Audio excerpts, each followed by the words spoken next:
उम्र 51 साल है। मैं तहसील काकोट, जिला अकोला की रहने वाली हूँ। ये मेरा मोबाइल नंबर है। मेरा बेटा विष्णु मधुकर थोराट, उसकी उम्र 30 साल है। वह जन्म से मतिमंद है। उसे बोलने में नहीं आता, बोल नहीं पाता, दिक्कत आती है, जिद्दी है और शरीर की हड्डियां बहुत बड़ी हैं। उसे शुगर भी है और उसको फिट की बीमारी भी है। उसे शेगांव के स्कूल में भी हमने डाला था और उसका इलाज पुणे में सह्याद्री हॉस्पिटल में चल रहा था। हम बहुत परेशान रहते थे गुरुदेव। सब कुछ सुख है, परंतु ये बेटे को देखकर बड़े दुखी होते हैं। हमारे लड़के को हम देखते तो हम सोचते कि क्या है, भगवान ने क्या दिया। दूसरे के बच्चों को देखते तो देख सोचते कि अपना बेटा भी अब दुकान जाए, व्यापार करे, अच्छा काम करे, परंतु वो ऐसी वृद्धि वाला। तब हमें आपके बारे में पता चला जब हमारे काका ससुर ने आपकी शिव महापुराण की कथा के बारे में बताया। जब से हम कथा नहीं सुनते थे और हमने कथा सुनना प्रारंभ करी, मैं 2 से 3 बार पशुपति व्रत कर चुकी हूं। हर महीने भगवान शंकर का भजन करती हूं। फिर हमने एक काली मिर्ची को चढ़ाया और आपने जो उपाय बताया था वो करना प्रारंभ करा। मैं बाबा को आज धन्यवाद देने के लिए आई हूं गुरुदेव कि अब हमारा बेटा जो कुछ भी कार्य नहीं कर पाता था, बोल नहीं पाता था और उसका शरीर पूरा मतिमंद था, आज मेरा बेटा धीरे धीरे ठीक होना प्रारंभ हो गया और अब शंकर के मंदिर में एक लोटा जल चढ़ाता है और बाबा आपकी कथा भी सुनता है और आपकी कथा में आता भी है। इस कथा में भी मेरा वो बेटा आया हुआ है, बैठकर कथा सुन रहा है और अब शिव जी के मंदिर में जाता है।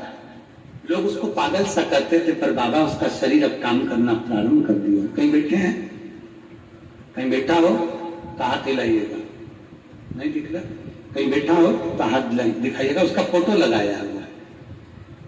शिव तत्व है, शंभु हो गए, हो खड़ी है और दिल से भजो उसको, दिल से। जिसने बाबा देवादिदेव महादेव को दिल से भज लिया, बाबा ने सब दे दिया।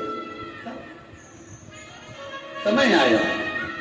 मंजुला ठाकरे, देशमुख तेल, अकोला से आई हूं। मेरा मोबाइल नंबर ये है। कहीं बैठी हो तो हाथ हिला सकती हैं, कहीं बैठी हो तो हाथ हिला सकती हैं। मंजुला ठाकरे, देशमुख तेल, अकोला। गुरुदेव, मैं बाबा का क्या वर्णन करूं। मेरे मायके पक्ष में एक बीमारी है। उस बीमारी के कारण पूरे मायके में जितने भी सदस्य हैं वो विकलांग पैदा होते हैं।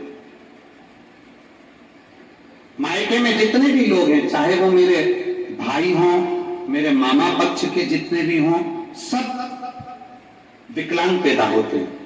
कोई भी शरीर से अच्छा पैदा नहीं हुआ और ये केवल आज से नहीं, कई पीढ़ियों से चला। गुरुदेव, मेरे मामा के बच्चे, मेरी माँ, मेरी बहन, मैं खुद जो पत्र लिख रही हूं, हम सब अपंग हैं पांव से। हमारे शरीर का पांव काम नहीं करता।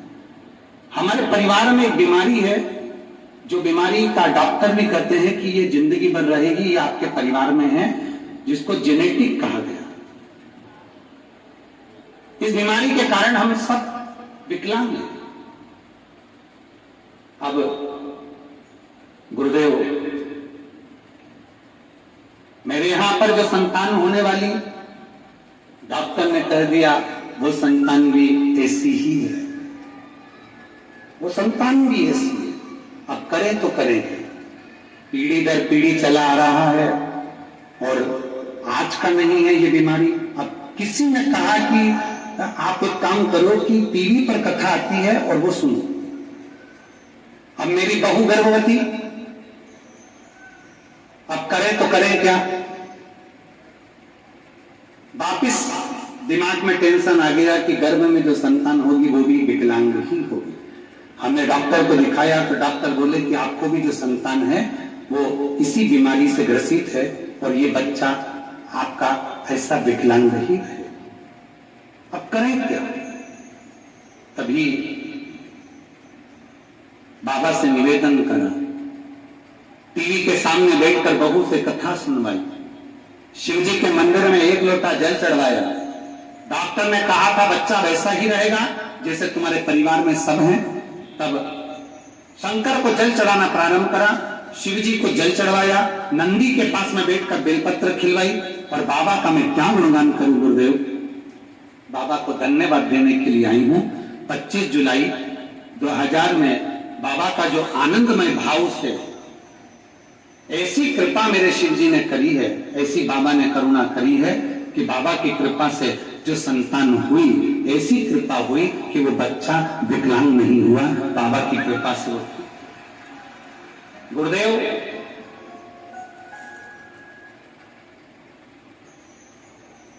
बच्चे के फोटो लगाए गए हैं, आप सब उन फोटो को आप टीवी के माध्यम से, एलईडी के माध्यम से अपने अपने मोबाइल पर भी उसको देख सकते हैं।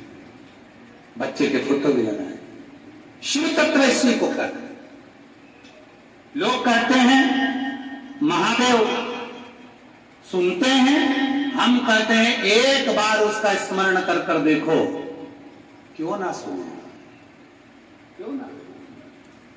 शंभु है, त्रिकालदर्शी है, कैलाशी है, अविनाशी है। शिव तत्व उसके आगे वर्णन आया।